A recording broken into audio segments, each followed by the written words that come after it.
வணக்கம். மிதுனம் ராசி நண்பர்களுக்கு வாரம் ராசி பலன்களை இந்த பதிவில் நம்ம பார்க்கலாம். ராசியில் செவ்வாய் அமர்ந்திருக்கிறார். 6ஆம் அதிபதி ராசியில் அமர்வது சிறப்பான அமைப்பு இல்லை, இங்கே பகை அமைப்பும் பெறாரு. அவர் லாபாதிபதியாகவும் வர்றாரு. இருந்தாலும் 6ஆம் வீட்டு பலனை தான் உங்களுடைய ராசியில் அவர் அமரும் போது செய்வார். வேலை அழுத்தம் அதிகமாக இருக்கும். அதனால் உடல் ஆரோக்கியத்தை கவனிக்க முடியாத ஒரு சூழல் ஏற்படும். உங்கள் உடல் ஆரோக்கியத்தையும் கவனத்தில் கொள்ளுங்க. அதே போல் புதனுடைய அமைப்பு குருவுடன் இணைவது ஒரு சாதகமான ஒரு நிலையை தான். இருந்தாலும் ஒரு கடகத்தில் அமர்வது உங்களுடைய மனதிற்கும் உடலிற்கும் சற்று வேறுபட்ட ஒரு சூழலில் இருக்கிற மாதிரி தான் இருக்கும். இருந்தாலும் இங்கே குருவுடன் இணைகிறாரு. புத ஆதித்ய யோகம் அப்படின்னு சொல்லுவாங்க. அதனால் வருமான அமைப்புகள்லாம் நல்லா இருக்குது. 2ஆம் இடத்துல குரு இருக்கார் இல்லையா. அதே போல் சந்திரனுடைய அமைப்பு உங்கள் பரிவர்த்தனை அமைப்பு இந்த திங்கட்கிழமையில், அதே போல் 13ஆம் தேதிக்கு மேலே சூரியனும் சந்திரனும் 2, 3 ஆகிய இடங்களில் பரிவர்த்தனை. வருமான குறைவுலாம் இருக்காது. வருமானம் சீரான வருமானமாக இருக்கும். எதிர்பார்த்த அளவு வருமானம் இருக்கும். குடும்பத்திலையும் இங்கே குரு அமர்ந்திருக்க உங்கள் அங்கே ராசி குடும்பத்தில் குதூகலமான அமைப்புகள் எல்லாமே இருக்கும். எதிர்பார்த்த விஷயங்களை பூர்த்தி செய்வீங்க. படிக்கும் மாணவ மாணவியர்களுக்கும் வாரத்தில் முதல் நாள் சிறப்பான நாட்களாக அமையும். உடல் ஆரோக்கியம் சிறப்பாக இருக்குது. மன ஆரோக்கியம் சிறப்பாக இருக்குது. இங்கே வேலை பளு அதிகமாக இருக்கக்கூடிய அமைப்புகளில் உங்களுடைய உடல் ரீதியில் கவனங்களை செலுத்துவது நன்மை அளிக்கதாக இருக்கிறது.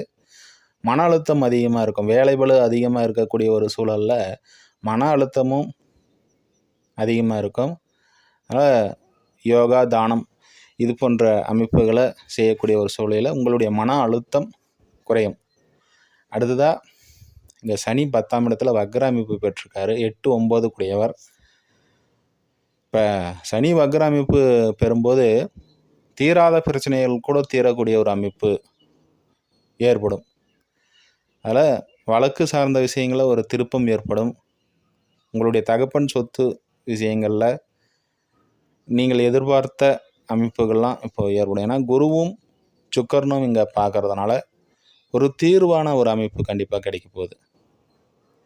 வழக்கில் உங்களுக்கு எதிரான விஷயங்கள் எல்லாமே இப்போது சாதகமான அமைப்பு பெறும். அதே போல் உங்களுடைய தகப்பன் உறவுகள் மூலியமாகவும் நன்மைகள் ஏற்படக்கூடிய ஒரு சூழல்.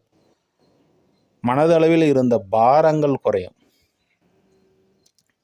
7ஆம் அதிபதி குரு 2ஆம் இடத்துல, 7ஆம் அதிபதி 2ஆம் இடத்துல இங்கே புதன் இணைவு. குடும்பம் இல்லாதவர்களுக்கு இப்போ திருமண அமைப்பு கைகூடி குடும்ப அமைப்பு உருவாகக்கூடிய ஒரு சூழல்லாம் கண்டிப்பாக இப்போ ஏற்படும். ஒரு திருமணத்துக்காக வரன் தேடி கொண்டு இருக்கிறேன்.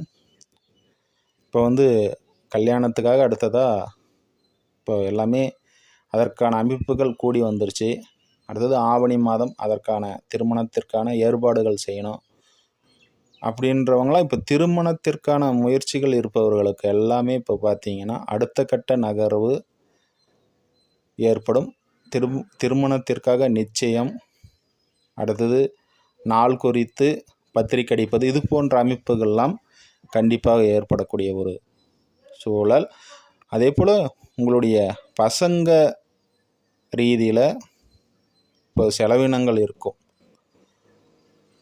அவங்களுக்காக ஏதாவது வாங்கிறது, இது போன்ற அமைப்புகளில் ஒரு வண்டி வாங்கிறது, இது போன்ற அமைப்புகளில் கவனமாக இருங்க. ஏன்னா இப்போ சுக்கிரன் 5ஆம் அதிபதியாக வர்றாரு. அவர் நீச்ச அமைப்பு பெறாரு. 5க்கு 12 அவர் நீச்ச அமைப்பு பெறதுனால அவங்களுக்கு ஏதாவது ஒரு வண்டியோ